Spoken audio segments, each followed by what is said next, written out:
we are going to get started, and I'm going to start actually with a quote from somebody who is not actually an Alsace specialist, but I found this quote and I thought, wow, this is really so perfect for Alsace. So it's from the Italian, he's English, but he writes mainly about Italian wines, but it's such a great quote, I have to share it. So Alsace this is from Ian DeGatta, who again writes about Italian wines more than anything, and he writes beautifully, so excuse the flowery language, but the region offers a larger number of vinous interpretations of specific vineyards and varieties than does any other place in the world, yielding a dizzying array of wines. As I told you, kind of flowery language, but still. And then he goes on to say, it follows that every new Alsace vintage offers wine lovers a panoply of mesmerizingly different wines that speak of the great varieties from which they are made and the land they are from, not to mention the people who make them. And I think that that quote really encapsulates what Alsace is about. It's about the people, it's about the land, and it's about the little differences in terroir. Now, we always associate that with Burgundy, but really Alsace is one of the leaders in terroir and showing what you can do with this. So let's take you on this tour of Alsace, and we'll start out really with the region itself and showing that, you know, this place is, so if we think about where it is, the capital is Strasbourg, which is the actual place that, you know, that's the capital of the region. And then the wine capital, the heart of the wine country, is Colmar. Both are about 2.5 hours from Paris by train. And Alsace is really known for these half-timbered houses that look very fancy, look very German. I'll explain why that is. It has the oldest and most established wine route in the world. It's got 47 wine trails, so it's very tourist friendly. And it's actually known, if you go there, for the stork, which is their bird, their like national bird. Now, of course, those of you who know me personally know that I really hate birds, but I will give Alsace a pass on this just because, you know, it is Alsace and I love the wines. Okay, so that's that. But what from a regional perspective, let's think about what is here. So this is a small region in Northeast France. It borders Switzerland in the south and Germany in the east. It is just over the hills a little ways away from Champagne, and it is at latitudes between 47.5 degrees and 49 degrees. It is only Champagne is more northern in France. And this strip of land goes from about 75 miles down, you know, just this tiny little strip. The valley only widens about 9 miles at its widest point. And in the west is the Vosges Mountains. The Vosges Mountains are essential to everything that has to do with Alsace viticulture. Without the Vosges Mountains, we would not be able to do what we do with the wines of Alsace. The Rhine River is in the east. If you listen to the podcast, one of my questions to Thierry Frisch, who was on the show this week, was, you know, we always talk about how Alsace is kind of situated between the Rhine and the Vosges Mountains, and yet, you know, nobody ever talks about the effect of the Rhine. Well, the effect of the Rhine is actually more about who invaded and the merchants that were here, more than it is about, you know, the viticulture and all of that kind of stuff. So here there's some dense pine forests, and we have only 38,620 acres, or if you think in hectares, about 15,620 hectares. Alsace is known for aromatic, luscious, exquisite white wines. 90%, that is why everything in front of you, if you bought the wines, is white. 90% of production here is white. The other 10% is Pinot Noir. It is all white wine, and it makes a style of wine that you really would not see anywhere else, again, given the climate. So the other thing about it, which you may have noticed, is that it's really easy to shop for this stuff because what comes first is, sorry, it's always like kind of bright on the camera, is the grape, right? So this is the only place in France where, hey, guess what? The AOC wines, the Appellation d'Origine Contrôlée, this is going to be easy, right? This is not hard to do. The wines are easy. You know what's in the bottle most of the time. And so here, there's that. There's also this idea that the wines are about fruit. They're not about oak. They're not about barrels. They're not even about the winemaker. They're about fruit, and they're about the terroir. And that's what's really exciting about Alsace, is that it is a really true representation of the land. Now, also, we have grapes that are really interesting, and some that you won't find elsewhere really in France that are made in this style or in this way.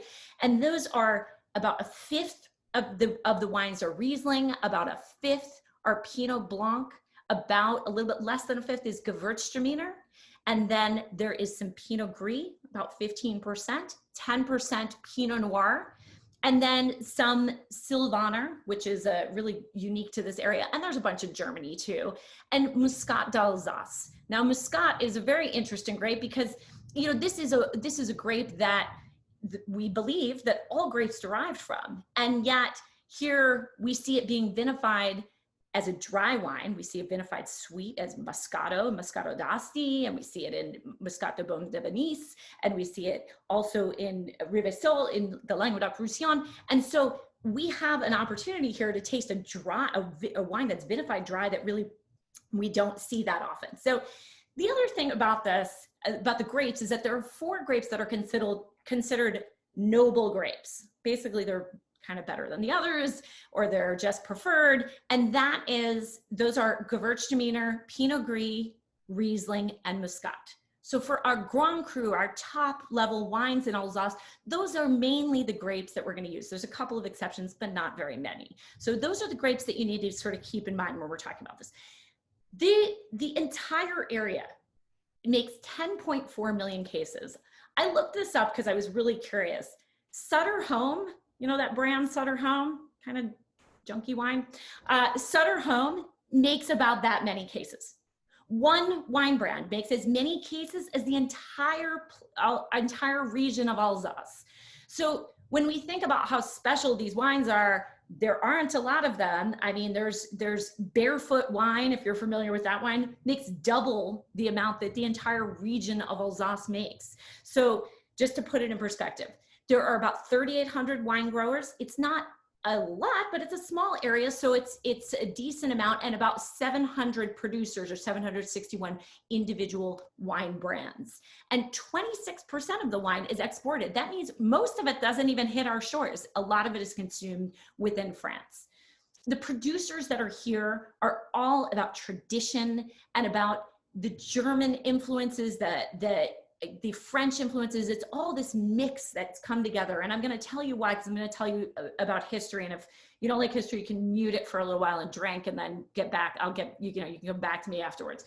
So here we have the German influence on one side, right? We have these like tall flute bottles. Where else do you see this except in Germany? This is part of Alsace. It's part of Germany. We have the stuff named by varietal. And we have varietals that are very German, like Riesling. So that's gonna be something that's very German. But everything else about Alsace is very French. I mean, the wine style is very French. The food friendliness is very French. The ideas about, you know, how you should tend to the vines, very French. So when you think about it, you should really, think about, okay, yes, the wines look German, but they don't taste like German wines, and they don't act like German wines, if that makes any sense. The producers are really dedicated to tradition. A lot of them here, okay? A lot of them, 14, 15, 15 generations of wine growers here. So such a tradition. And if you listen to the podcast this week, what you will know is that, Thierry, I asked him, why is it that we never see any of this infighting? We don't see people that are like,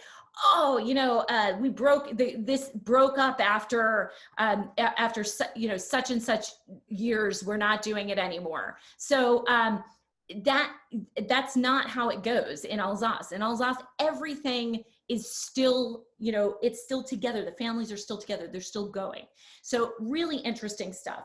The other thing, as a result of that, I think it's a direct result of that, is that the sustainability, the idea of biodynamics, organics, and not just doing it on the side, but getting the certification, which is very difficult to do. They go for it. Now they have a great climate. Not everybody has this. I mean, you see less of this in a place like Bordeaux because it's hard. It's really hard to do that. They have many more issues with humidity and things like that, but they definitely care about the land in a way that is very unique because they have been here for so long. So the people making your wine are pretty special. Okay, I wish, unfortunately, the screen sharing is not working. I was going to show you guys something, but you all have the notes. I told you in the last, I'm sorry, Facebook people don't have the notes, or most of them don't, but you all have the notes. I hope that you have them handy. I'll refer to some of the things that are in the notes because I can't share the screen. It's shut off for security reasons. All right, so I want to tell you about the history. Again, feel free, cozy up to whatever glass you want, except try not to have like the Gewürztraminer because that'll totally kill your palate. Don't do that. But like, you know, whatever, the Crémant, Pinot Blanc, whatever you're drinking. Let me tell you about the history of this place because I promise you that when we talk about the wines, it's going to come back. Okay. So for those of you who are history nerds like me, sit back, cozy in, and we'll talk about this.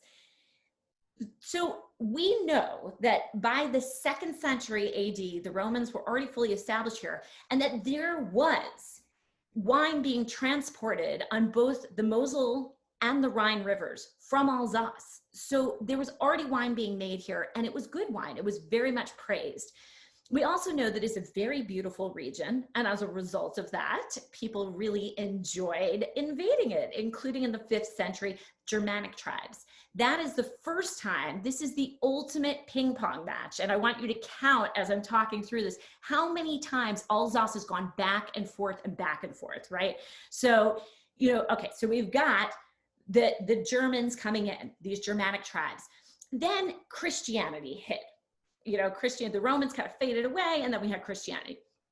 This was really important because this was the point in time that vineyards really were thriving. The bishops and the monks, they all were building vineyards and growing, you know, of course, as I always like to say, I'm sure that you've heard me say this before. Again, if you're familiar, if you did not come from another channel and you know me through the podcast, obviously, if you're a monk and you got nothing else to do because you're not allowed to do it, booze looks like a pretty good pastime, right? So, all right, so that's what happens, right? So they do booze, they do beer, they also do cheese, and they do wine. And they parse out these vineyards, and the vineyards slowly start to cover most of Alsace. At the beginning of the 13th century, there were already 100 separate vineyard plots. This is dwarfing Burgundy, by the way. And then by the 14th century, there were 170 villages, right? So winemaking villages. It was all over the place. This led into the golden age of Alsace, the heyday. It was very prosperous in the 1500s. So fancy homes, that's where you get those half-timbered houses. The Germanic influence was there. They were making a lot of money via taxes on wine. And we also have in the tax records notes that Traminer, Muscat, and Riesling were already mentioned. So these were already known as grapes that people, they were named as things that we still know today. And they were the same grapes, which is really amazing when you think about that legacy. In the 1600s, from 1618 to 1648, there was the 30 Years' War. Now, you dig way back into your history for this, but the 30 Years' War was between the Protestants and the Christians, right?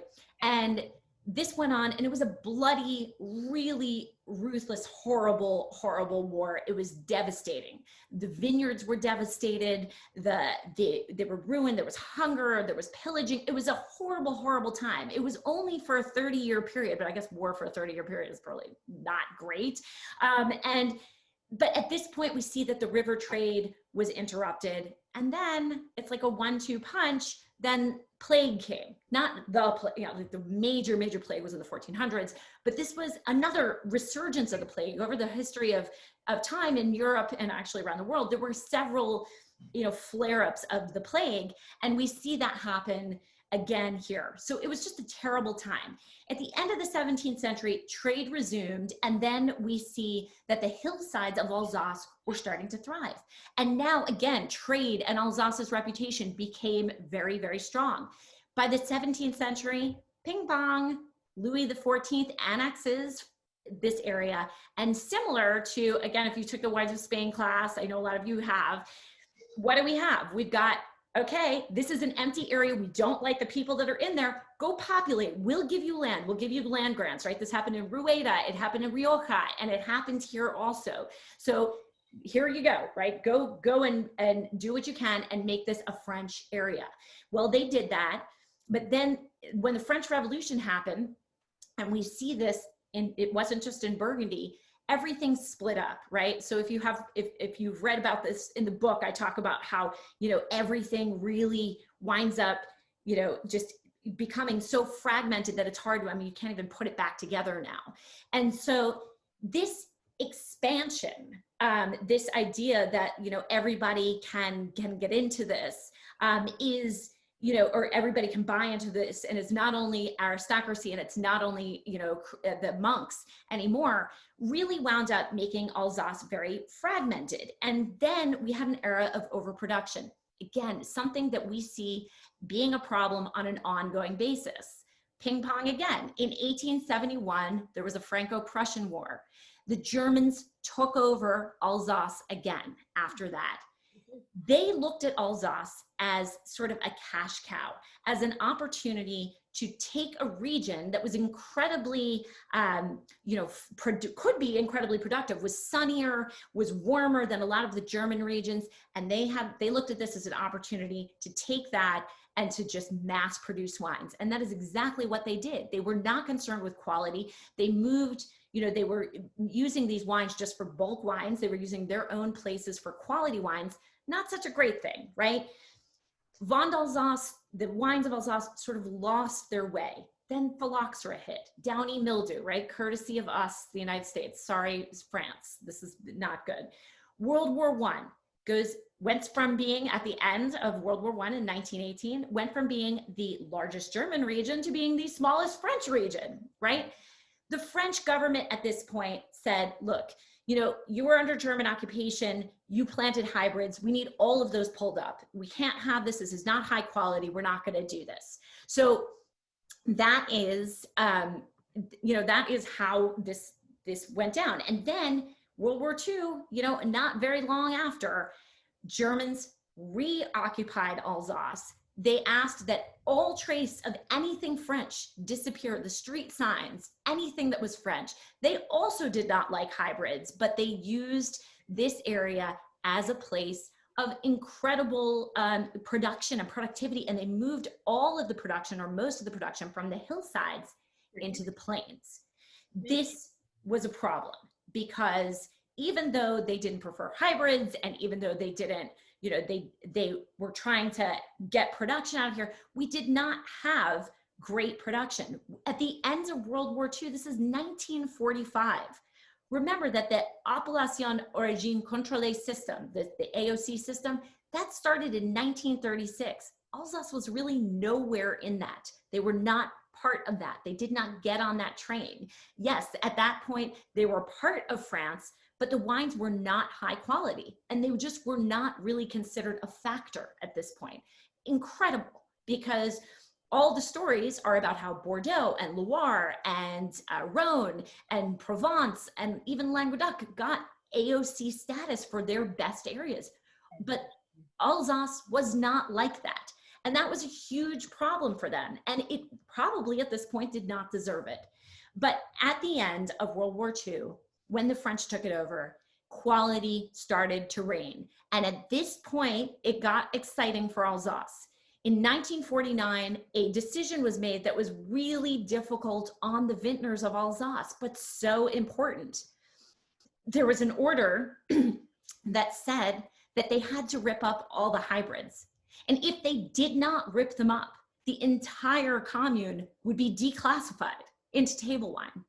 Nobody wanted that. They did the replanting, they did the work. And these families who had maintained vineyards up on the hillsides and things like that were able then to start making quality wine.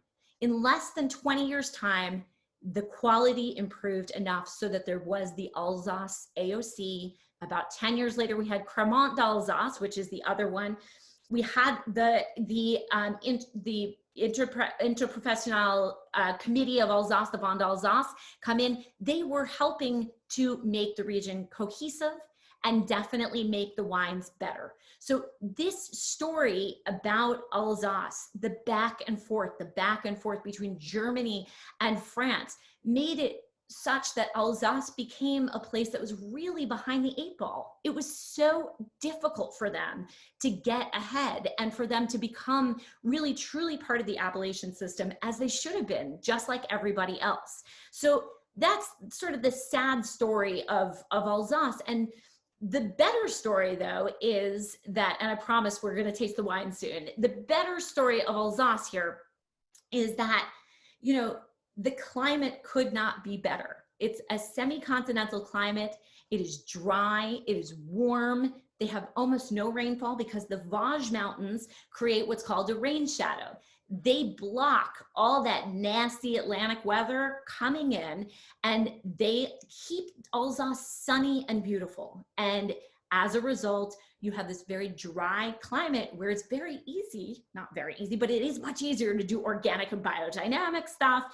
And, you know, although there is vintage variation because they have hailstorms and they have thunderstorms, some years they do have a lot of rain, they have more reliability than a lot of other places in France where the weather is much more erratic and they don't have this rain shadow. Rain is a constant problem in a lot of regions, including Burgundy. But in Alsace, they don't have this problem. And that really helps to allow these vines, and of course, I'm going to use it. I know you're all waiting for it. There's great diurnals. Yes, the diurnals are all there, right? Those day-night temperature swings. They are going to make sure that the grapes, and you're going to taste it in the wines, over the course of time, they develop so much flavor and they maintain acidity. Without the diurnals, without the mountains, you wouldn't have this dry climate. They also have humid falls, so they have gorgeous weather that allows also botrytis or noble rot to take hold, and they can make some sweet wines. All of the stuff, though, again, we're at 47 and a half to 49 degrees latitude, has to be south facing. They're still trying to soak up as much sun as possible. Now with climate change, who knows how that's going to go? They may look at other exposures, but it is important. They've got altitude. Again, those day-night temperature swings in areas of altitude are so essential. I'm saying this specifically, I know he's probably not watching right now, for Jelmer Wittkamp, who makes wine in Alsace. I promised I would give him a tidbit about Alsace that he did not know, and he asked a specific question. So there are 2 areas of Alsace, the Bas-Rhin and the Haut-Rhin. So the Bas-Rhin is in the north and the Haut-Rhin is in the south. And the Haut-Rhin is where a lot of the Grand Cru are. The reason that these wines are fuller and richer and all that is because the mountains, the Vosges, are slightly higher there. So when the mountains are higher, you're blocking out all of the rain. You're also blocking out clouds. You get a lot of cloudless days. And so as a result of that, you're going to get longer ripening. You're going to get richer wines. In the Bas-Rhin, which is in the northern part, the wines are not quite as full, right? They're not quite as rich. So that is the difference between those 2 areas. The Vosges are a little bit lower, so you're getting more cloud cover. And so there you go. That is specifically for Jelmer. I hope that that's the one fact that you learned from this, if nothing else. The terroir is all where the wines are, right? Like this is where what the wines are about. They're about, you know, there's this Graben, and again, I can't share my screen because of the security stuff, but there's a Graben, which is like this, the land kind of like went up like a souffle and then dropped down. And so it's like this grave kind of trench that exists. Pfalz and Baden in Germany are on one side, Alsace is on the other, and there's a couple fault lines running through. Used to be covered by an inland sea, so there's limestone here. There are 800 terroirs in Alsace. I mean, that is crazy. That's the opportunity for people to really express what the grape has to offer. It's so very different, right? Three main areas. And again, if you have the handout, you're going to be able to see this about so there's three areas. There's the plains, which are really the flats, and that's, this is all over Europe. When we, some of you are going to take the Wines of Italy class, we're going to talk about it. Some of you are going to take the Wines of Southern Hemisphere tomorrow. I will tell you the same thing in every class that you take, which is stuff in the valleys, not as good, right? If you're going to expand, that's why they have the Classico regions of Chianti, of Valpolicella, of Soave, because people want to make more wine, but the land is not good enough to make the kind of wine that we would like to see as people who really like high quality.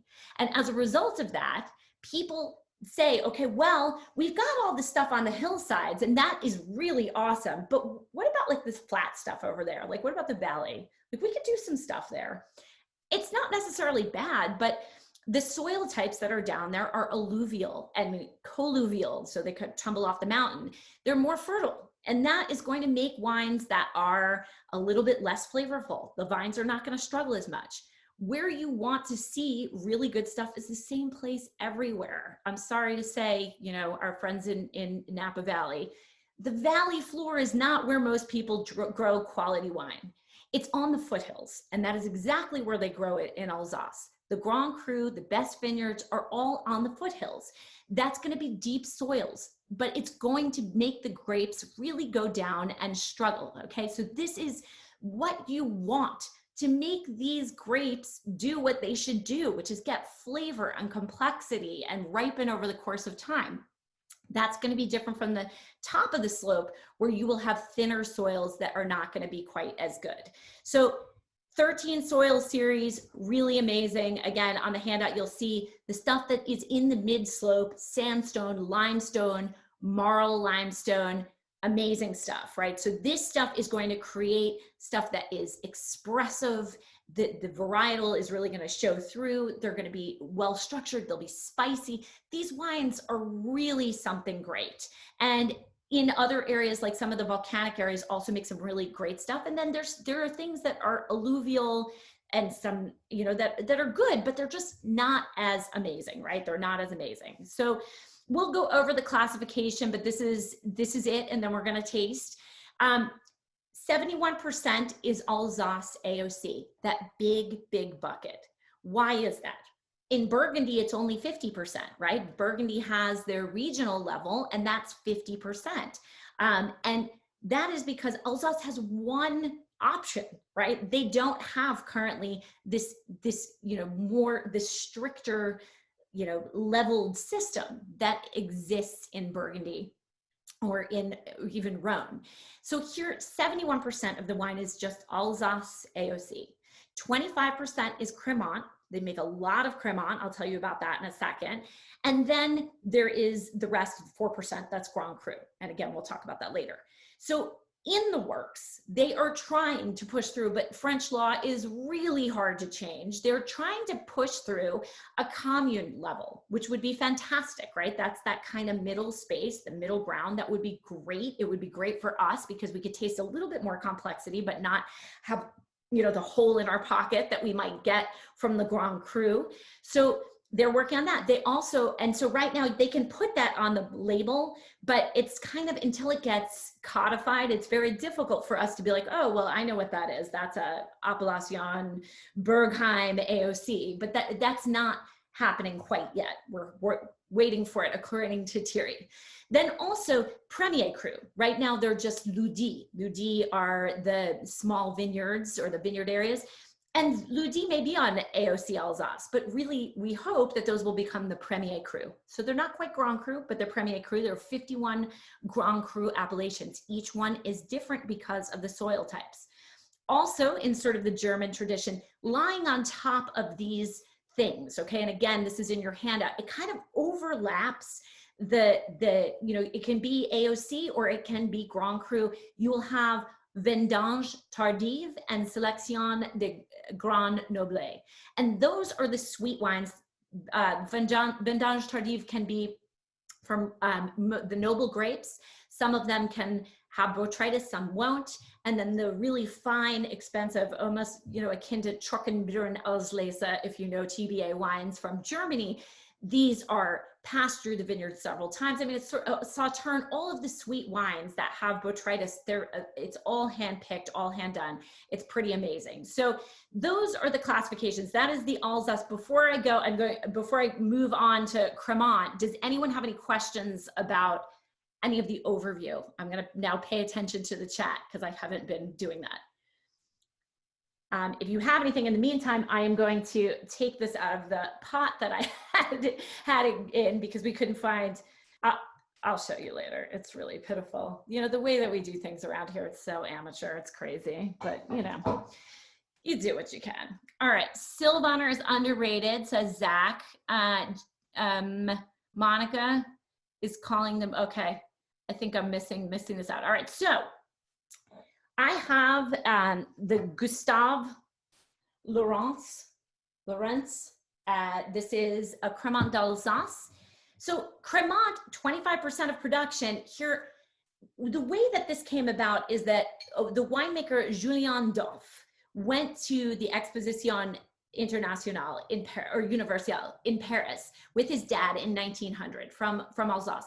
And he saw a demonstration of how champagne was made and thought, well, we could do that. We've got those grapes. We've got that combination of, high acidity and medium sugars. That could totally work. We could do that. So he spent 2 years in Champagne, came back, and now here we are 120 years later. Alsace, Crémant d'Alsace is the second most popular sparkling wine in France after Champagne. It is wildly popular, okay? So these are, they got their appellation in 1976. They are made in the traditional way, the same exact way that Champagne is made, where the second fermentation takes place in the bottle. So we're gonna look at the wine, right? So if you have the white sheet of paper, right, we don't want to hold it up to the light because all you'll see is the light. So you're going to look at the wine, and mine is just very, very pale. I don't know if yours is. Some nice persistent bubble, which is what you want to see in a Crémant. You don't want flatness. That would be really bad. And I'm going to swirl mine and take a sniff. So it should smell kind of like bready and yeasty. It should have those qualities of something that's been fermented twice. And also, maybe some lemon fruit, something that's going to make your mouth water. That's what Crémant is for. That's like, it should be a little bit floral, a little bit fruity.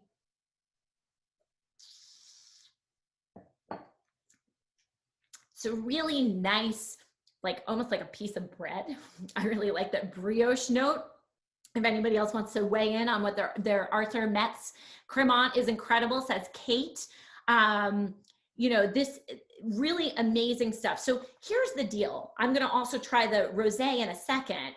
But Gustave Laurence is 1/3 Chardonnay for the body. It's 1/3 Pinot for that Pinot Noir, rather, for the long finish. And then it's 1/3 Pinot Blanc. Pinot Blanc brings that acidity. It brings the freshness. It brings that brightness. It really is great. So Monica's saying hers is not very bready, but it's delicious and it would pair with anything. These wines are great for pairing. They should always be on your table for, Thanksgiving. If you're having breakfast, brunch, egg dishes, they totally get my approval for that. But this wine, mine was aged for 2 years. Do they use Chardonnay just for Crémant? So the approved varietals, Ganesh, are Pinot Blanc, which is the main one, and then they can use Pinot Blanc, Riesling, Pinot Gris, Muscat, I believe, and Chardonnay only for sparkling. You cannot use it for still wine. That is not permitted. Okay, so, and of course, this is our one exception to the flute bottle because this is contents under pressure. So we definitely don't want that exploding. Yeasty goodness, I love it. Great with salad. I'm loving these comments. So really fantastic stuff. I'm going to pour my rosé.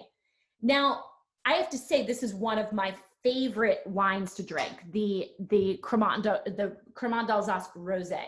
It is 100% Pinot Noir. Remember, that's the only red grape that they have, and that's all that you're allowed to use. So this is 100% 100% Pinot Noir, and it's going to have a different character because it is rosé, obviously. So it's going to have that Pinot note to it. I don't know if anybody else had.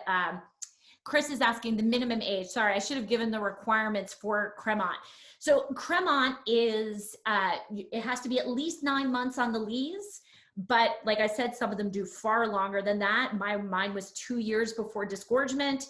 And the wines are, you know, they are really, I'm sorry, so I forgot. The grapes are Pinot Noir, Riesling, Pinot Gris, Pinot Noir, Riesling, a grape called Auxerrois, which I'm going to tell you about in a second, and Chardonnay for the whites. So you can make a Blanc de Noir. You can use Pinot Noir for that. And then for the reds or for the rosés, it can only be Pinot. So bready hint, everybody's saying that's good. So the minimum age is again 9 months. That's standard for most Crémant. So the rosé, again, a nice salmon color, so they didn't press it too long. Nothing really spectacularly weird about the color on this. So the difference between these two is really striking, because always with the rosés, you do get more, you know, you sure get more fruity floral notes, more berry notes, which is so different, right? This is such a different kind of wine, and they're used for different things, right? So maybe the Crémant, the rosé is going to be something that is more like for salads that have fruit in them, right? As opposed to, or dried fruit or things like that, food that has dry fruit.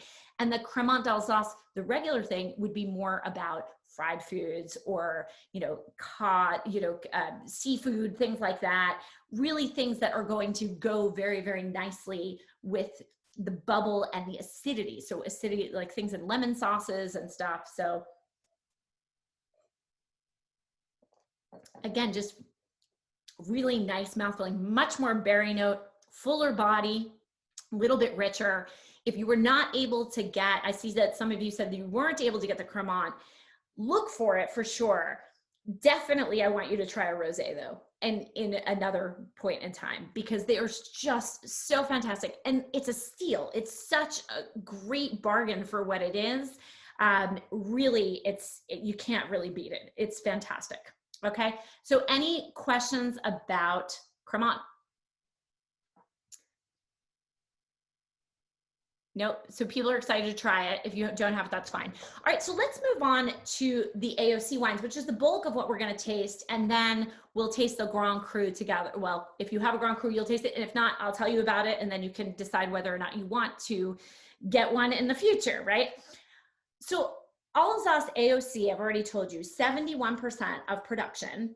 And sorry, Eric just asked between the rosé and regular Crémant. I think they're really for different reasons, Eric. So like I said, the wine that presents itself with the rosé is something that has a lot more body.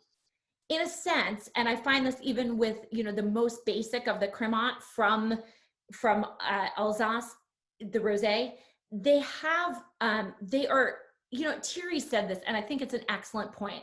They're very wine-like, okay? And like in that sense, they're wine-like because they are like a Pinot Noir. I mean, they have body. You can see that connection. I don't really think you see that connection as much with the rosé and champagne. Now, of course, there's Pinot Meunier in there usually, so that's going to break that tie. But this really does seem like Pinot Noir, right? So that's kind of interesting. With the Crémant, the regular Crémant, again, it's a little bit closer to what you would expect out of a champagne. So it's more bready and yeasty. The flavors are a little bit more, you know, transparent. They're really spot on. They're kind of like, you know, okay, this is something that is in the champagne method. It's very obvious there that it's like that. The rosé is definitely made in that style, but it's just fuller and richer. So I think it depends. So, all right. So next is the AOC Alsace, 71% of production, and it was created in 1972. Like I said, it's white, rosé, and red wines. They are named by the grape. It is by law that they are in the flutes. So they have to be bottled in these tall bottles. That is the law. The top grapes: Riesling, Gewürztraminer, Pinot Gris, Muscat, and Pinot Blanc. So that is mostly what the production is. I've already sort of told you that. Okay, so aromatic, unoaked wines, generally speaking, they are dry, they're complex, they're incredibly high quality for what they are. And they're different from anything else that's out there. So these are, the other thing that I will say, because I know a lot of people ask me this, and we have this on a lot of other classes and things like that. There are things on the bottle like reserve, cuvée, prestige. It's not regulated. Okay, so maybe it is something that you might see on the bottle. Don't necessarily be tempted by it, because it can mean that it's better. It could also just be a marketing thing, just like everything, right?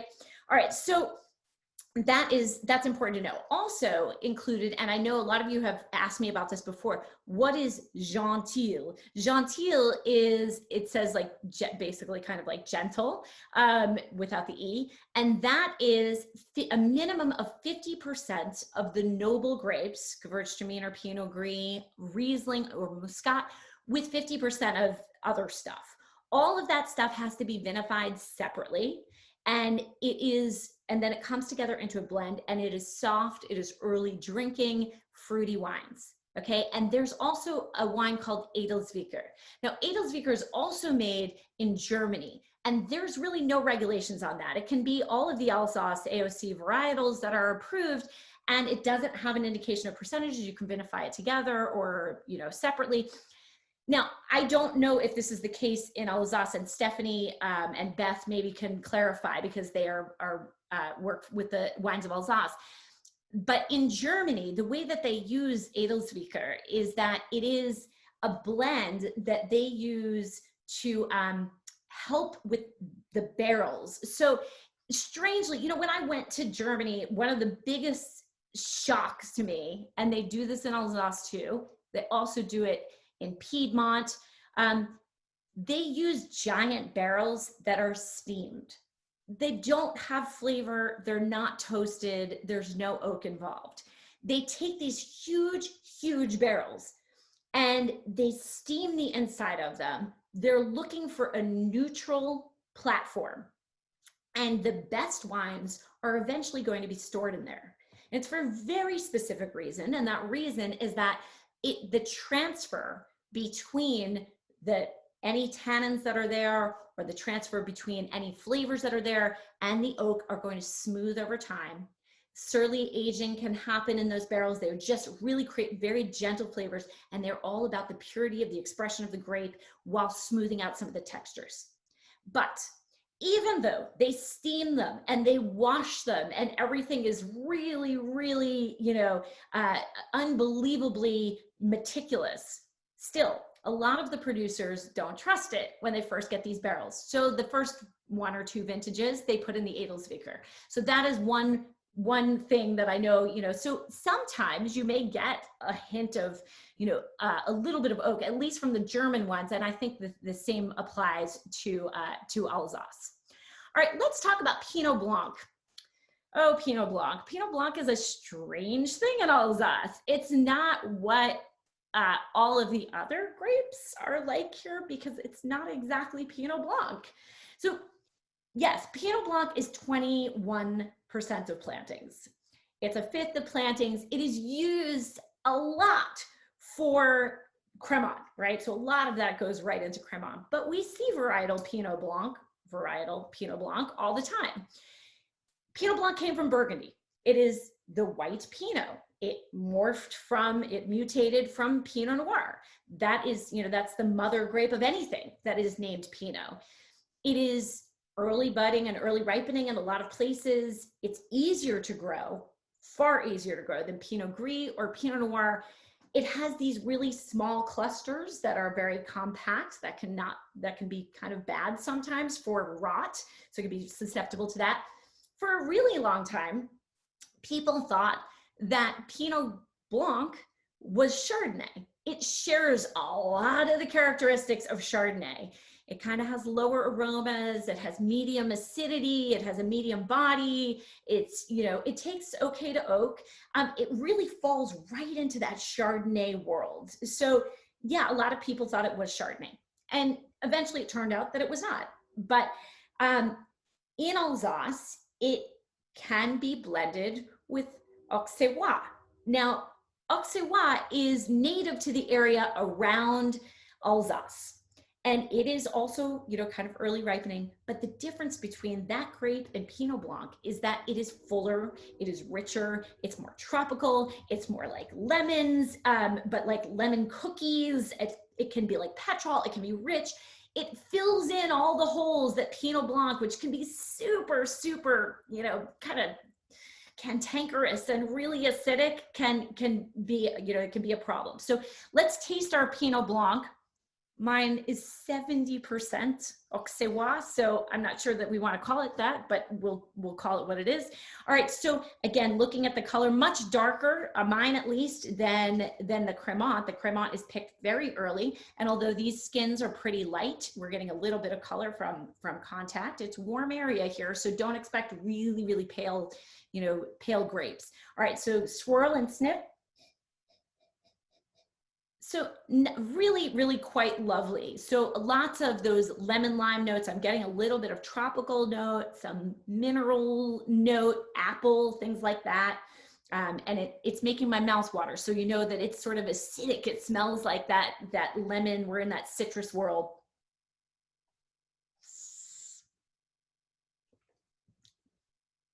But as soon as we have the Auxerrois come in, it changes everything, because although that nose is kind of, you know, lemony and it's really making your mouth water, that grape just fills everything in. It fills it out. It makes it full. It makes it really, really a different wine. And so if you get a Pinot Blanc that is mainly Pinot Blanc, and then you compare it to one that is from Alsace and perhaps uses a large proportion of this, like this Domaine Weinbach, which is what I have. Again, sorry, the light is, so you will see that it's just completely different. And the food here, you're gonna have it with unbelievable stuff, you know, like again, the quiche, the onions, hearts, all the things that are kind of part of that. It's great as an aperitif. Risottos, things, all of that kind of stuff. So why is it, Kathy, this is a really great question. It is just tradition, but you know, Domaine Weinbach has been around since the 9th. I mean, they've grown grapes there since the 9th century, and it was like a Capuchin, friars founded it in the 1600s. Here, it is it's very traditional. The current family took it over in 1898. They've been running it. There's actually a woman and her kids run it now. And it has just turned into this tradition where, yeah, people, they can use whatever, it's legal to put Pinot Blanc on the label and use a huge proportion. Mine is 70-30. It has 30% Pinot Blanc in it, 70% Auxerrois, and it's still Pinot Blanc. So I will say this. I will say that, in my opinion, since they started using a larger proportion of Auxerrois, it's gotten better. I mean, Pinot Blanc it can be really hard to take. Again, that's why they use it for sparkling wine. Sparkling wine, like, it's not like the base cuvee of sparkling wine. You're gonna be like, yeah, let's totally get down with that. It's way too acidic. Questions, let's see. Carrie has, hi Carrie. Stephen, how are the classifications issued? Classifications in France are pretty much, that's it. You know, it is what it is. So you get, there's a tasting board that is all Appellation d'Origine Contrôlée areas have it, the Alsace Aoc. So, but it would be very, very difficult to lose, just like in any other region, to lose your AOC classification. And the 51 Grand Cru, really, you're coming from a very specific area. And unless you don't use the noble grapes in most of those vineyards, or the 3 that you're allowed to blend, you go outside the lines, you won't use your AOC, you won't lose your AOC. It's pretty much, I mean, you know, the idea is you're growing the grapes the way that you're supposed to. Your yields are, they check in on you, you know, making sure that the yields are right. They check in on your winemaking practices. And then you know, as long as you don't commit a violation, you're going to be fine. That's kind of the way it goes. Amy, will you still find varietal? You will, Amy, find a varietal of Syrah. I had an Albert Bonn a few years ago. I haven't had it again. You know, it tastes better with Pinot Blanc. I think the two are really, really great together, but you could try it, see what you think. I think by itself, it's a little sharp also, but then when the two acidities combine, it winds up being something better than either one of them on their own, in my opinion. Trent, is there a legal minimum of Pinot Blanc to be called Pinot Blanc? I don't know the answer to that. I think that it has to at least have some Pinot Blanc in it. But I don't think that the percentage is, obviously, like we've got a 70-30 split here. So, you know, I think as long as there is some Pinot Blanc in it, you can use Pinot Blanc. And it's just kind of tradition. It's stuff that's been grown together like that for a really long time. Chris, how do we know the percentage of the variety? I looked mine up also. Looked mine up online. It says Pinot Blanc, sounds like it's not likely. So Chris, in the section of, this is sort of like, you know, the Wine Dorks tip, you've got to look for the wine notes or technical sheets. That's what it's called. So if you dig into most of these wineries, they list it. I found it pretty easily. So just look into that, and that's how you'll find that information. And they're pretty forthcoming with it. It's not like it's a secret. Kathleen, is it grown anywhere else? Would it be a candidate for the Finger Lakes? It could be. If it is, I'm sure it's grown somewhere else because everything is grown somewhere else. But I have not heard of it in any, you know, in any quantity. So that's, Denise is saying Oregon. All right, so any other questions? We're gonna move on to Pinot Gris. So Pinot Gris is also a color mutation of Pinot Noir. It is different though, because whereas Pinot Blanc is really just the white grapes here, we have Pinot Gris, which I know it sounds really weird, it's the same grape as Pinot Grigio.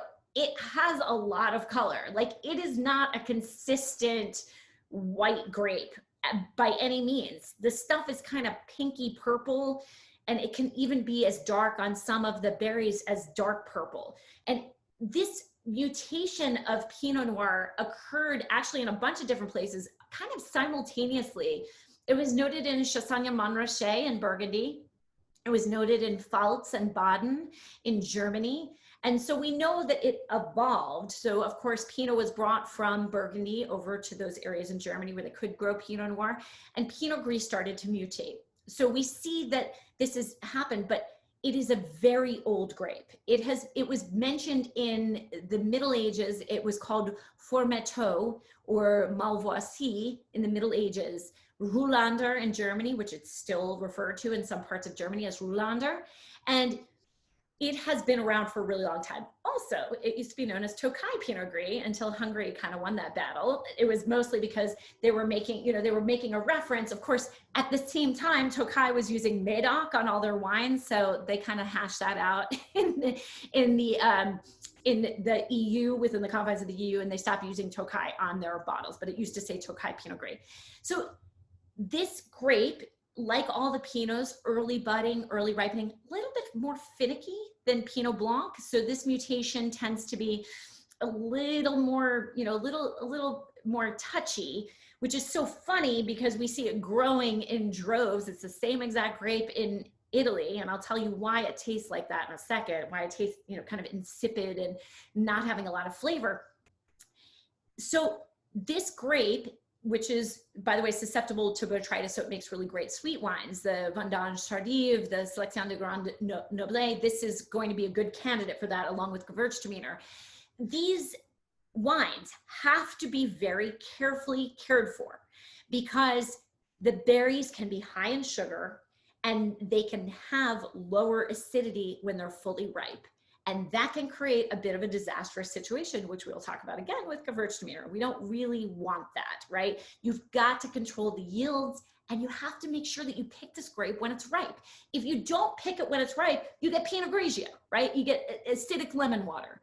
If you pick them when they're ripe, then you're going to get something full and rich and spicy and nutty and woodsy and smoky. And let me try this, because I'm just, you know, at this point, I opened my Pinot Gris, which is a Hellfrisch 2016.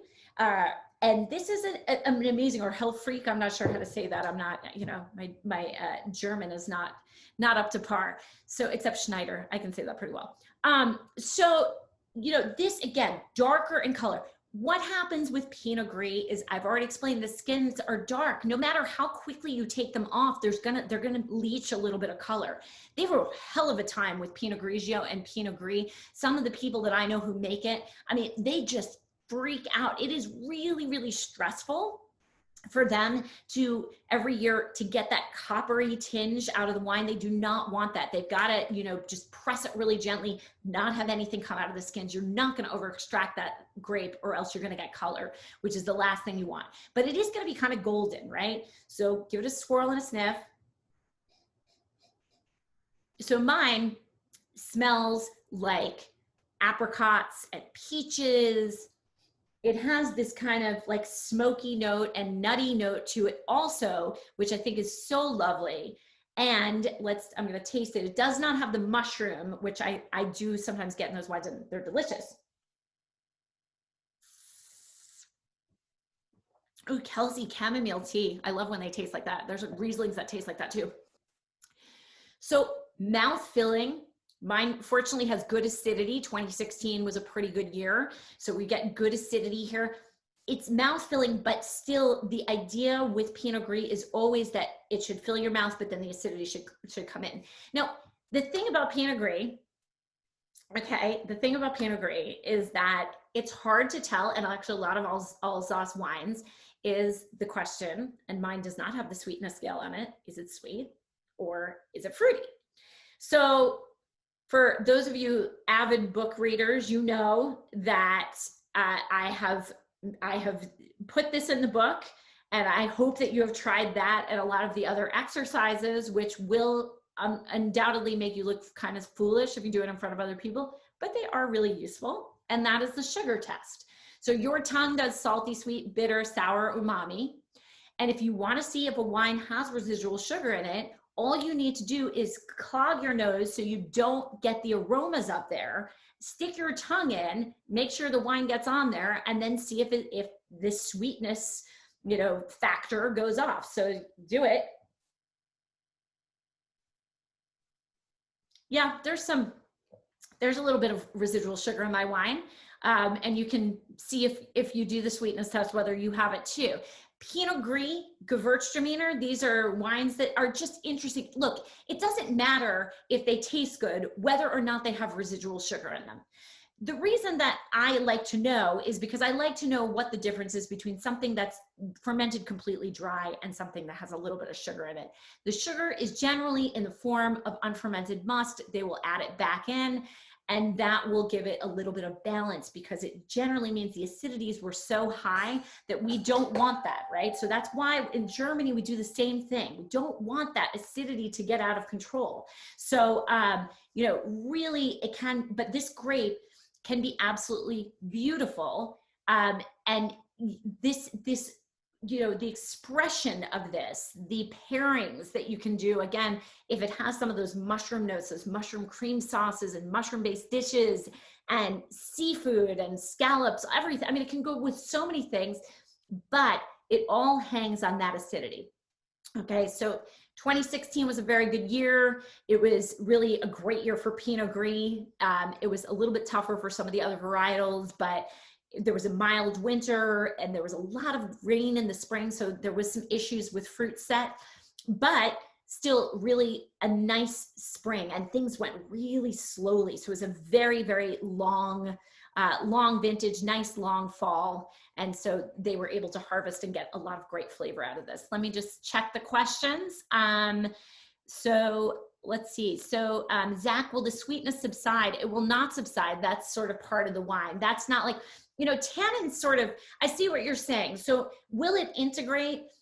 If there's some like off aromas, sometimes that will integrate, you know, that will blow off. Sulfur dioxide will blow off. You know, that burnt match note to it, that will blow off. Some of the tannins will take some time to resolve, right? That's why we love to decant reds. The sweetness is not going to go away. That is just part of the wine. So if you don't care for it, let's move on and we'll give you something else. How about that? Ours is so good with dinner. Fantastic. That's good. So these wines really are, again, because we're talking about wines that are French. Ultimately, it's all about food. So if you can put it together, right, with the right food, these are such beautiful wines. I think I saw somebody say Thanksgiving turkey, right? Robert said Thanksgiving turkey. Pinot Gris is fantastic. MCI should have a cameo. MCI only does it during the smaller classes. He's too shy to do the big classes. Patreon stuff, he'll do it. But yeah, he's just, he'd have like a heart attack. All right, so I mean, I think that, you know, this is a really great segue into Gewürztraminer. Now, Gewürztraminer, Lisa, like you're my man band, you're hilarious. All right, so my you know, great promoter here. So the Gewürztraminer is a really interesting grape. So it is, according to the Wine Grapes book, which is the big tome that is written by Jancis Robinson and a few other people who are ampelographers. They're grape scientists. The grape comes from Sauvignon Rosé. Now, that grape really comes from, it was brought to Germany. And then what we see is that it started to mutate. And what happened is that it went from this kind of aromatic grape to something that had so much power, so much amazing aroma, so much difference from anything else in the wine world. This is the most distinctive wine in the wine world, in my opinion. There is nothing more distinctive than Gewürztraminer. There's nothing that hops out of the glass at you like a Gewürztraminer. And you know, I love Riesling, but Gewürztraminer is more distinctive than Riesling. It is something that we know eventually mutated in the 1820s. There's a problem with Gewürztraminer. Why is it not grown more? Okay, it's not grown more because it is polarizing and it is very difficult to get right.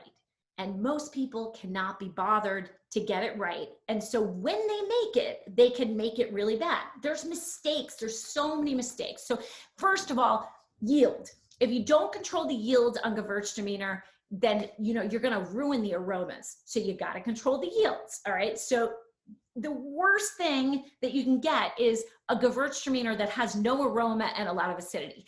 That sucks. Anybody that's ever had that knows it is the most disappointing thing ever. You're getting excited for it.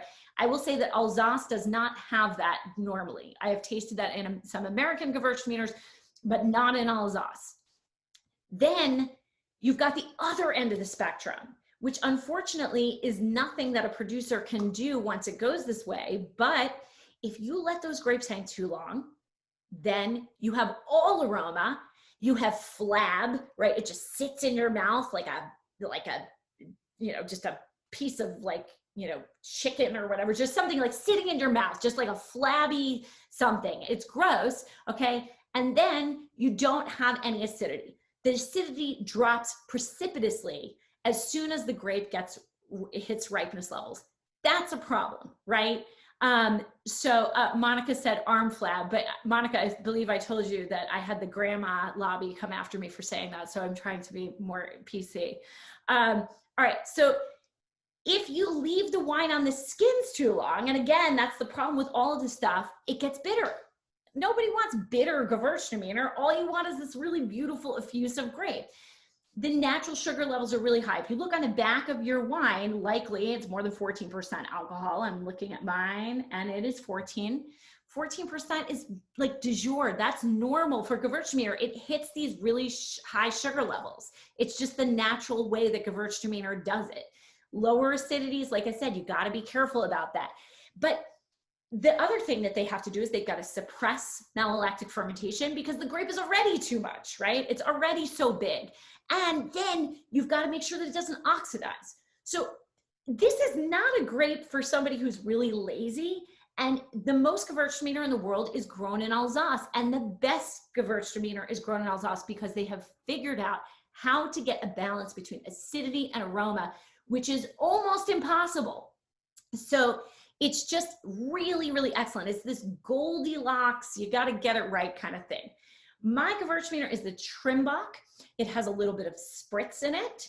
So bottled probably very fresh. I don't think they put any carbon dioxide in it afterwards. So bottled really fresh, still a little bit of that fermentation in there. Okay, Gewürztraminer, like Pinot Gris, dark berries, you're gonna get a dark color. They're trying to get it off the skins as quickly as possible to take away the bitterness, get that juice, not have the color, right? All of those things, these things are, you gotta do it right with Gewürztraminer. If you have a Gewürztraminer, just give it a swirl and I mean, it pops out at you. It is just so beautiful. I mean, just if you like this, right? It is something that it smells just like a lychee. If you've had lychee fruit before, if you haven't, go to the grocery store and get one. Most people in like the international section will have lychees. They look like little brains, put them in martinis. They taste really good. Texture is also going to be really important. So lychee and rose petals and, you know, tropical fruit, you make a pineapple, whatever. Okay, so taste and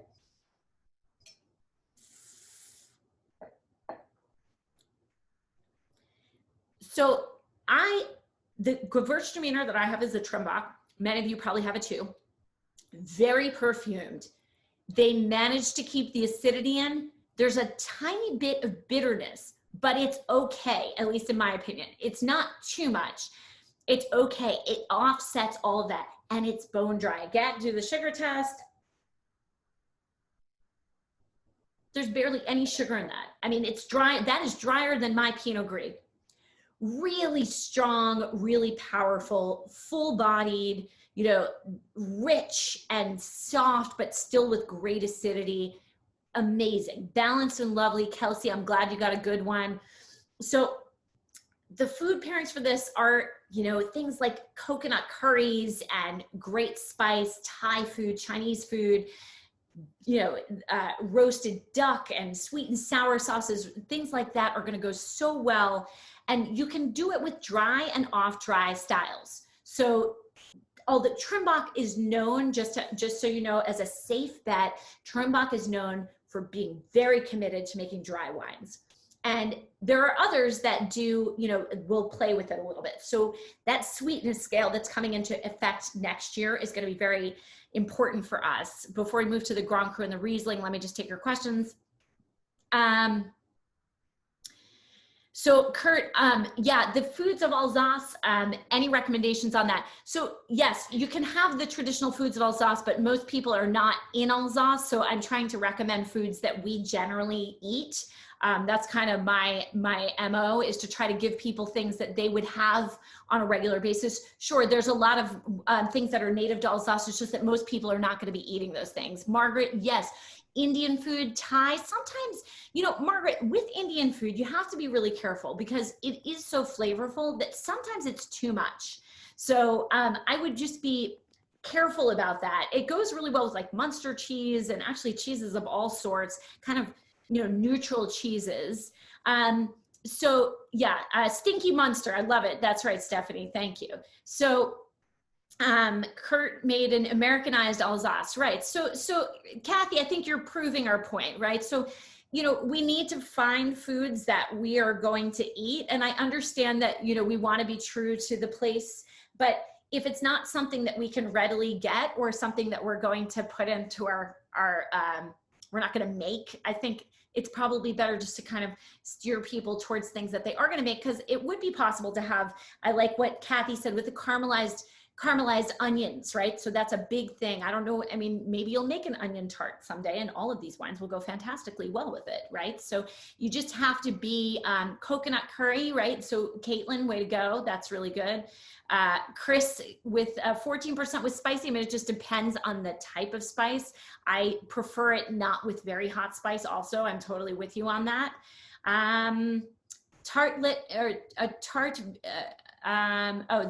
The Trader Joe's, Caroline saying the Trader Joe's onion tart. Yes, they have a Trader Joe's. So if you're in the US, you can get it. So, all right. Let me just mute everybody. All right, so let's move on to the Grand Cru. This is 4% of production. It is 8% of the land. 1975 is when this started, but the 51, really all the Ludi, the small areas. And remember, we talked about this at the beginning. That's why I told you I was going to talk about a lot of things at the beginning of the class, and they were going to come back. And here, the terroir is essential. And that is why we have what we have here, right? Like, we've got so many different classified areas. The surface area here is small. It's all on that mid slope. It is all in the best sites, and they are all different, which is why, going back to Ian DeGatta's quote, it's a dizzying array of different styles, right? It's coming back to that. We see that this is an array of styles that are so very different, that are expressions of the terroir, and that is why there are so many. So some of them are going to be really straight up just expressions of the terroir, and others of them are going to be a little bit more elegant and complex, and maybe have a bit more, you know, kind of influence from how the winemaker thinks the wine should go. Of course, it all depends on the hand of man. Terroir is not just land, it's also the hand of man. So as we look at these wines, I have two. I have actually what in Germany is called a Grossgewachs, which is this wine, which is kind of a blend of their top wines. This is from 2011, and it is a Riesling. Now, I teach a whole class on Riesling, so I'm going to try to contain myself because time is getting long here. But just a note on Riesling, because I love it so much. And it is Riesling, a Trimbach Riesling was the wine that got me into wine. I love, love, love Alsace Riesling, right? And this is the grand grape. This is the queen. Thierry Frisch called it the king. I call it the queen, right? This is the queen of Alsace. And it is divine when it is so good, like when it's made really well here. So this is a cross, much like Gewürztraminer of Sauvignon, which is also the Traminer grape. It's full, it's aromatic, and it is crossed with Gouais Blanc. Gouais Blanc is also the parent of Chardonnay, of Gamay, of Eligoté, right? Crossed with Pinot. Those are all crossed with Pinot, Melon. Here, you know, Sauvignon is Grünerveltliner, Sauvignon Blanc, Chenin Blanc, Gewürztraminer. So that is what Riesling, that's Riesling's descendants, and Chardonnay, all of those relatives together. Germany is the home of Riesling. It was first mentioned in 1435. It has a long history. Schloss Johannesburg is probably the first place where we see it being so well regarded that the entire vineyard was ripped up in favor of Riesling. At the time, in Germany and in Alsace, Riesling was the grape only for clergy and for the monarchy, or for the aristocracy. It was not a grape for every day because it was so well regarded. This was, you know, centuries ago. So Riesling has always enjoyed this wonderful status. It came with the Germans into Alsace, and unfortunately, it suffered at the hand of the Germans, which makes sense. It's competitive, right? It is a competitive product. It is a different style. It's something so different from what you would get out of Germany, because this is full. It's got sun, right? It has the sun and the little bit lower latitude in a lot of places that you're not going to find in Germany. So the roundness, the richness of a Riesling that you get in Alsace, it's a little bit of jealousy, I think, on the part of the Germans, and they didn't want it made. Riesling is picky as anything in the vineyard. It is so hard to grow it well. And so because of that, you know, it needs a cooler climate. It needs warm sites in cool climates. It needs the mid slope, right? Again, good, really great wine is not made in the valley floor. Great wine is made on the benchlands and on the slopes. And that is where in Alsace, we see the best Rieslings being grown. The other thing, and why Riesling is so uniquely suited, even though it's not from Alsace, for Alsace, I told you there's 800 terroirs, different types of land here, right? There's sandstone and marl and marly clay and granite and gneiss and all of the different things. Well, guess what? Riesling will show itself differently in each one of those places because it is similar to Pinot Noir. It is so transparent. It shows where it grew.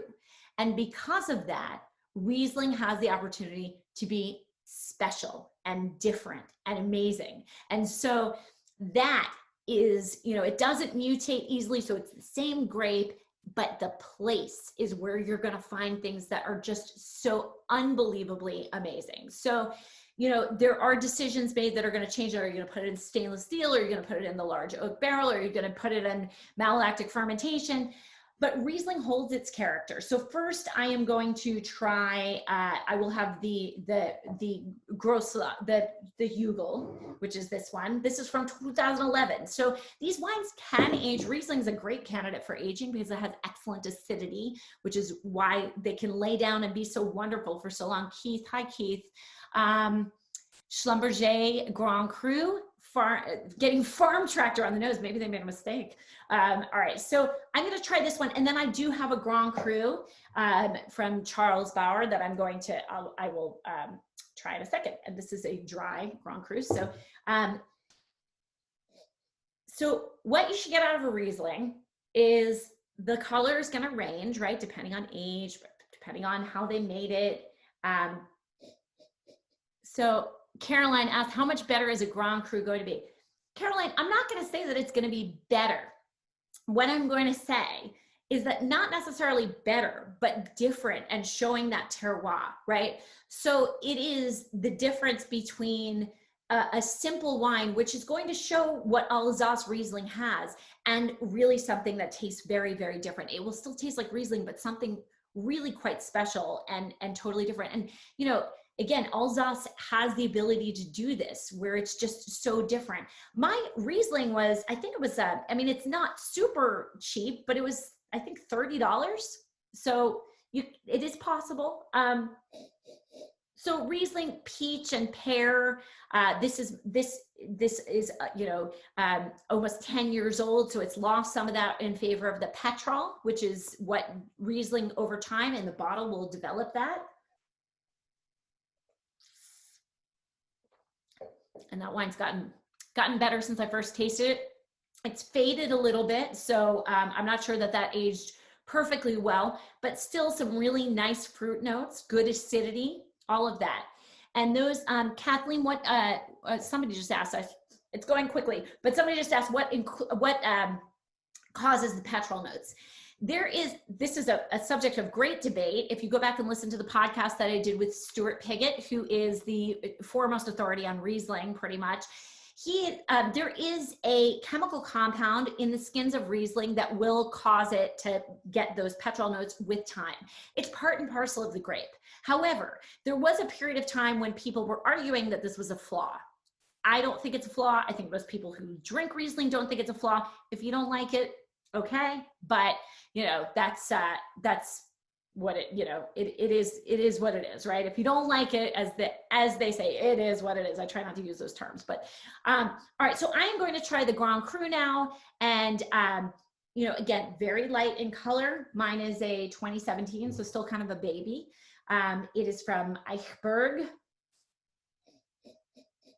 So the smell of this wine versus, you know, the Gros Syrah, which is the Hugel's premium blend, or their blend, so different. I mean, this is from a single vineyard, and it smells actually almost like the Gewürztraminer, except you know that it's going to be really dry. It doesn't have it smells like lychee, and it smells a little bit powerful, but at the same time, it is, you know that it's going to be bone dry. It's going to be really, really fresh.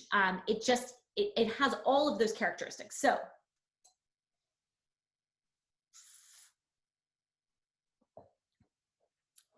smoky, and you can really taste the terroir. Like, you can taste the land. It tastes like minerals.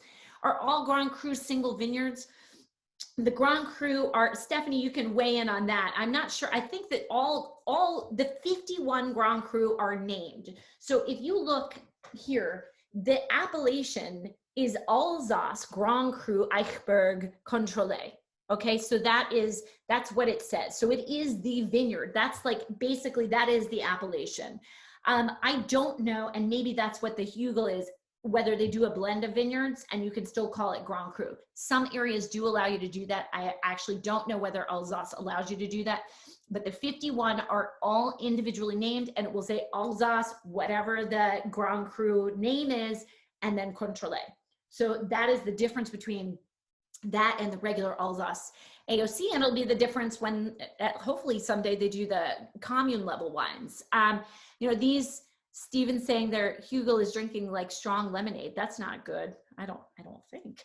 All right, so Kate is saying her Grand Cru only says Appellation Alsace Grand Cru. So Kate, thank you for saying that. So I am assuming that they do allow that, where they allow you to blend multiple Grand Cru together, and that's what you can put that on the bottle. That's usually where that comes from, right? So when they say that you do that together.